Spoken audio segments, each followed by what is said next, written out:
everyone, and welcome to my first book recommendations video. And I'm really excited to do this. So, we're going to try to make it as quick as possible. I read a lot of books, so there's going to be a good amount in here. So, I'm going to start with the books that I read recently, like super recently. Just this week, I finished If I Stay. This book was really neat, actually. I don't know if I've ever read a book but like in a different perspective, like where she's like outside. I'll just explain it to you. She's basically outside of her body, which her family got in a car accident, and she's outside of her body watching like everything that happens while she's in a coma, and she's like trying to decide whether she wants to stay and go back into her body or she wants to leave.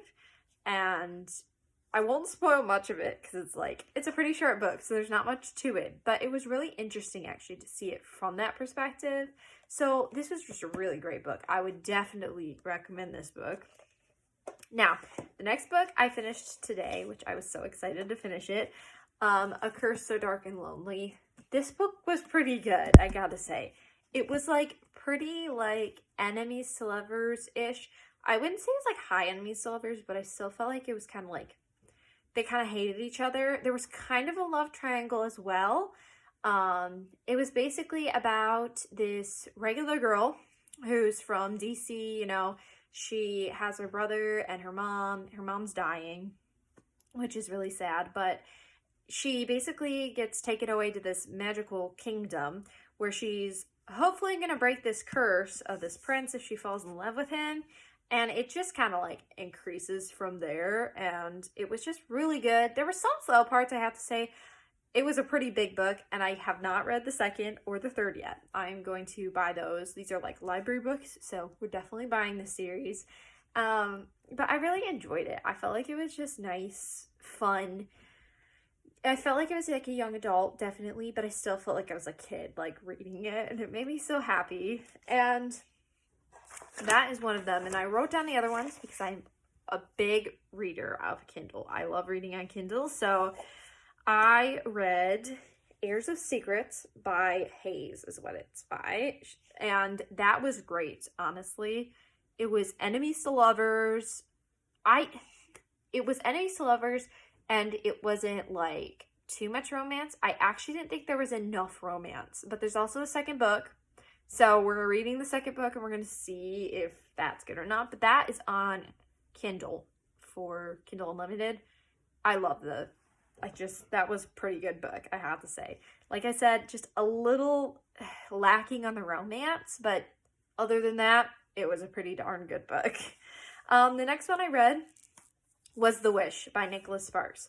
If you want a book that will make you cry at the end, this book is definitely the book you would want to read. But honestly, I don't know who would want to cry at the end of the book, but I was sobbing in tears.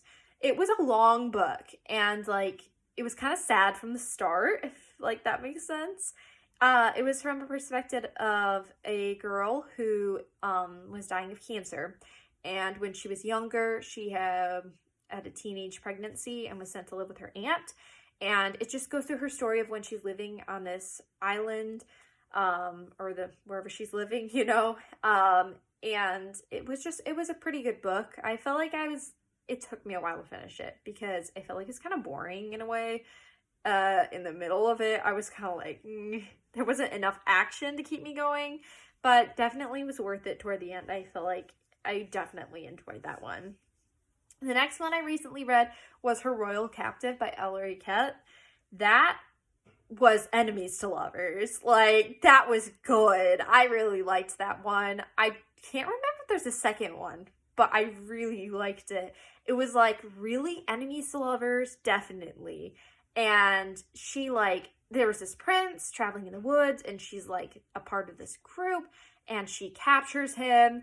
And it goes through like their journey together, and then like with people chasing after them, the typical thing, but it was good. Like the romance was good. It was like really enemies to lovers, and I loved it. It was everything I wanted out of a book like that. The next one I would recommend this to anybody. The Assassin's Bride by Anastasia Blythe. I have not heard anybody recommend this book. I am telling you, it is the best book I have ever read. I cannot find anybody to match Anastasia Blythe's writing. Like, she just instilled so much romance that was clean, but still made you feel like you were reading like romance that you really enjoyed. She just really did a great job of like instilling that into the book. I just felt like the plot, the characters, everything, she made you fall in love with them, and it was definitely enemies to lovers.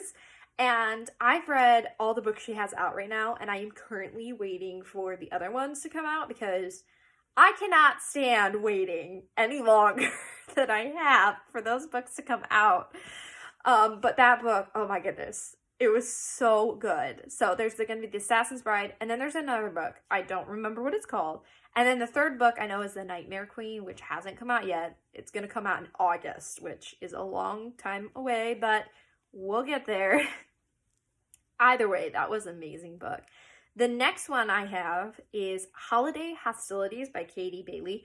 This is a rom-com, completely rom-com, enemies to lovers. They were enemies to lovers from the start. Like, it was just kind of like, I don't know. It was great, honestly. So it's this girl whose brother is a hockey player, and there's his friend who's also a hockey player, and she hates him. And they just kind of slowly start falling in love. Again, really clean. And it had like just enough romance that it kept me going. I did get bored in between it a little bit, but it was pretty good for the most part. I think I really enjoyed it. So that was a great one, I have to say. The next rom-com, because we're moving into rom-coms, from fantasy to rom-coms now, that I've read recently is A Cheat Sheet by Sarah Adams. So good, and I know probably a lot of people have recommended this book, so I won't go into detail about what it's about, but there was just something about it that the romance was so unique, and it was clean, and I really enjoyed that book because it just it gave me everything I wanted out of a rom-com, and not too much, if that makes sense. And then I read another one of her books, that's When in Rome, and that book was pretty good. I have to say The Cheat Sheet was better. If you've read When in Rome and you're kind of like, yeah, then you definitely have to still read The Cheat Sheet, because The Cheat Sheet was way better than When in Rome. When in Rome was it got a little boring at parts. It was pretty good, don't get me wrong, but the romance in The Cheat Sheet was it doesn't match the level of When in Rome to The Cheat Sheet. Either way, definitely have to read that book. If it's not on your TBR list, then you got to put it on there. So the next one is Better Than the Movies by Lynn Painter. I read that one. That one was pretty good. For me, I did not care for the swearing in it, but, if you can overlook the swearing, then it's still a pretty cute romance, honestly. I want to read the next one. I haven't read that one yet either. I'm going to read that one. Nothing Like the Movies. I really hope that one's good, but we'll get there too. Let's see. Another book that I read recently, The Roommate Situation. That is, oh my goodness. If you haven't read The Roommate Situation, then I don't know what you're reading. That was such a great rom-com too. It was so cute, and I loved it. Honestly, she basically, her brother has a house, and she had a career or a job. I can't exactly remember which. I read a while ago. And she just picks up and leaves and heads to her brother's house, expecting her brother to be there, But her brother actually was gone, and his friend was staying in the house. And so she ends up going to his house, and his friend's staying there. And then they just kind of start this relationship, and it was so good. And she creates friends with this neighbor, and then it leads on to the second book called The Neighbor War. The Neighbor War was so cute as well. Both of those books were really good. I loved them, and they were rom-coms, and they were clean, and it was just so much fun. And The Neighbor War was about the brother and the neighbor. they hated each other and they never got along, and then they finally came together and it was so good. Another book that I read recently, I don't know if this is necessarily a recommendation or just saying that I really liked it, was the Twilight series. I have read Twilight and New Moon. I have not read Eclipse yet. I do have Eclipse. I haven't read it yet. I'm really excited. Those books are so good so far as well. I love the romance in there. It's just perfect. Again, I love just enough romance, but not too much. And that gave it to me. So that's all the book reviews I have for now. I definitely have a ton more because I just absorb any kind of reading at all. So I hope you guys enjoyed this first book review and kind of book recommendation kind of video, and I really hope that I get to make more. Bye guys!